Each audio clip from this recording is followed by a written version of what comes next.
Hi, welcome back. So let's talk about Chinese holidays, Chinese traditional Chinese holidays, and traditional Chinese festivals. The first one is the Chinese New Year, also known as the Spring Festival. So this is marked by the showing up of the moon, which is usually between the 20th of January and the 21st of January and the 20th of February. So each year between January 21 and February 2020, the Chinese New Year is celebrated somewhere there. Okay, it is also called the Spring Festival, and it is the probably the biggest, the most celebrated holiday in the Chinese calendar. In this holiday, there's a lot that happens. People travel back to their hometowns, factories shut down, people visit their families, people have huge gatherings with their families, like sharing dinner, sharing meals, and everything. And it is a very symbolic holiday because it also goes all the way into the Lantern Festival, which is again another part of the Chinese New Year celebrations, which is part of the Spring Festival celebrations. So the Spring Festival is actually also a marking of the end of winter and marking the start of the spring. Hence the name Spring Festival, right? We are welcoming the spring. Now, you will notice that the Chinese eat special food for every holiday. What do they eat for the Chinese New Year, for the Spring Festival? They eat dumplings. Yeah, dumplings are for good luck. So their food means something. So dumplings are for good luck, but they will also put a coin in some families. They will put a coin inside one dumpling for extra luck. Whoever picks that dumpling with the coin will get the best of luck throughout the new year. The other thing that they eat is a whole fish. They will share a whole fish. Then a whole fish is actually supposed to symbolize abundance, okay, because of its Chinese name, which is also related to abundance or surplus. So they will share a whole fish during their meals. They'll also eat rice cakes. Now, rice cakes, they are actually very sticky, very glutinous, and they are a symbol of progress. And they are a symbol of a better year ahead. They will share a whole chicken to symbolize family unity. But every food has a meaning. They will share oranges and fruits in season.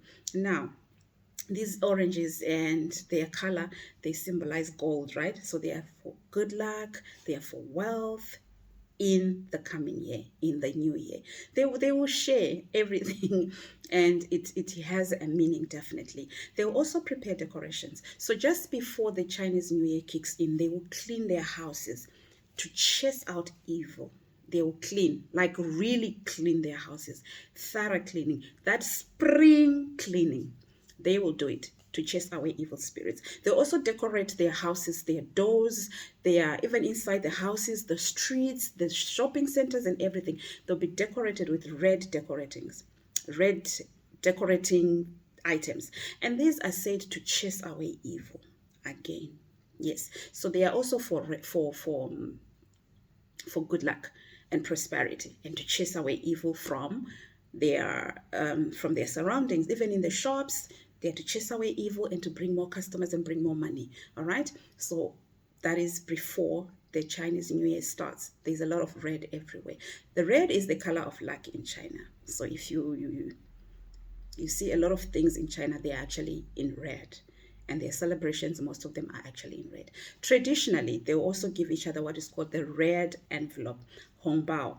It's money that you give to, it's a gift of money. So you can, especially to children, children will receive a lot of money during this season from uncles, from aunties, from grandparents. It's a tradition to give each other hongbao. They also light candles, right? They are also lighting candles in the New Year Eve.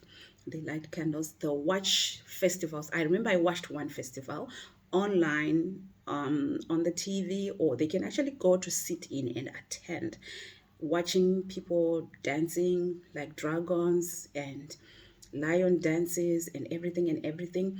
They will also do there will be a lot of fireworks. And fireworks are said to chase away evil spirits again. So there will be a lot of fireworks. Like, it gets really crazy, it gets really noisy. And it gets very beautiful as well. But they also believe that fireworks chase away evil. So it's not something that they are willing to stop. It's something that they will do again and again and again and again and again. And the last thing that I also learned about the Chinese New Year celebrations, they play a lot of games as families.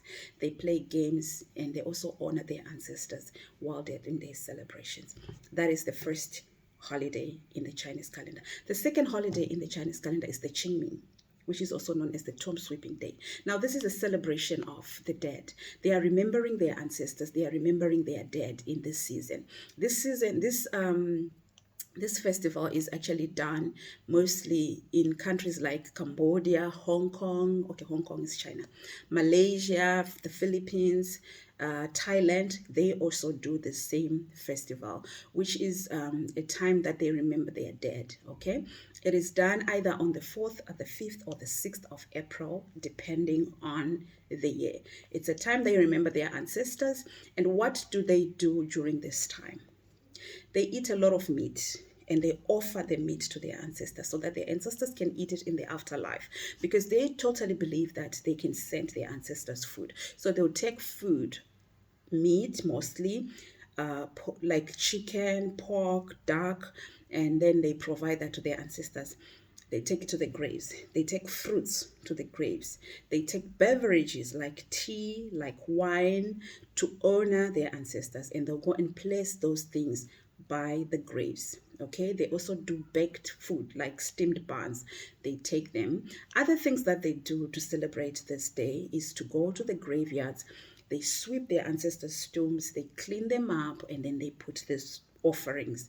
They also burn paper money. It is said that it is believed that they are sending this money to the ancestors so that the ancestors can spend it in their afterlife. So they send the money because they believe in looking after their old people, even in death. So they will continue sending this money year in, year out. They eat a lot of food also. They have this green sticky rice dumpling. They also eat that. They during that time it's filled with red beans and everything. They also do deep fried dough.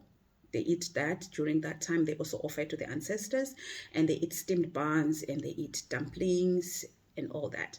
So other foods that they eat during this time also include spring onions and omelette, pancakes, thin pancakes, not just ordinary pancakes, but they eat these thin pancakes. And they also eat steamed rice during this time of the year when they are celebrating. You would definitely see them burning money. You would definitely see them cleaning their tombs. You definitely see a lot of food in the graveyards, because they are celebrating their ancestors. They are remembering their ancestors.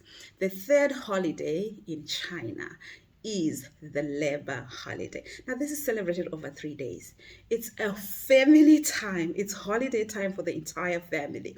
Families take time out of their busy schedules to celebrate this holiday. That means families are coming together and they are playing. They go to the countryside. They can go anywhere, like some place where it's peaceful and all, and they spend time with their family, with other family members, with their friends. Most people also visit the theaters, like those that are in the city.